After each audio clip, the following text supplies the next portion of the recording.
I'm making this video for all my athletes, all my people dealing with possible head traumas. So whether it's football or whether it's skiing, whether it's hockey or whether it's MMA, we want to try to understand this aspect of neuroinflammation that happens from repetitive use injury, but really it's repetitive abuse injury if you're not healing through that successfully. So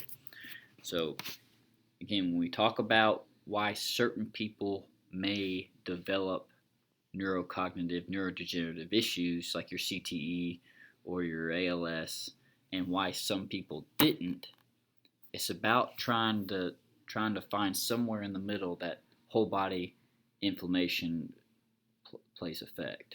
And so, what's interesting and what I know is most important of anything, if you're any of these athletes dealing with these issues and you have digestive issues, you need to address those first because that's where all the underlying systemic inflammation comes from. Okay, so take football for example. You know it's inevitable that you're going to be busting up your head and breaking down your blood-brain barrier. But what you want to make sure isn't happening is, hey, do you have high inflammation from leaky gut or bacterial toxins in your gut contributing to systemic inflammation? Okay, so this is key. It's the biggest hint I'll ever give anyone.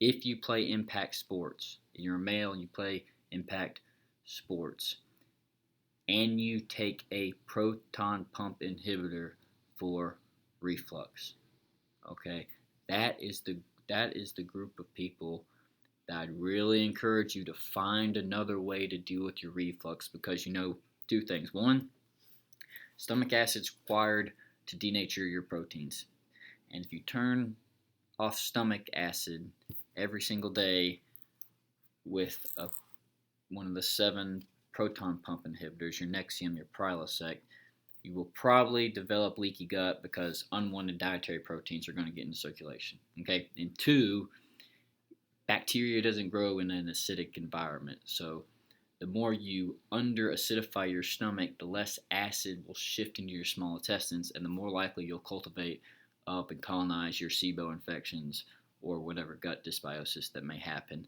Those will also create toxins that get into the circulation.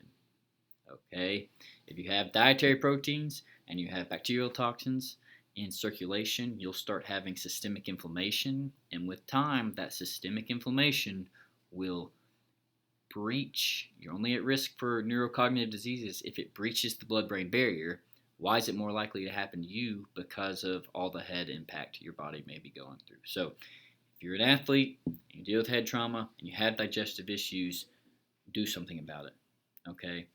And I'll encourage you, if you're on a Protonix, if you're on a PPI drug for heartburn or reflux, you need to find, I don't doubt you have symptoms, but you need to find some other way to deal with those symptoms. It's very, very important for your body to heal, and very, very important for prevention of CTE or mild cognitive decline or what other things that you may be worried about that will come into your future.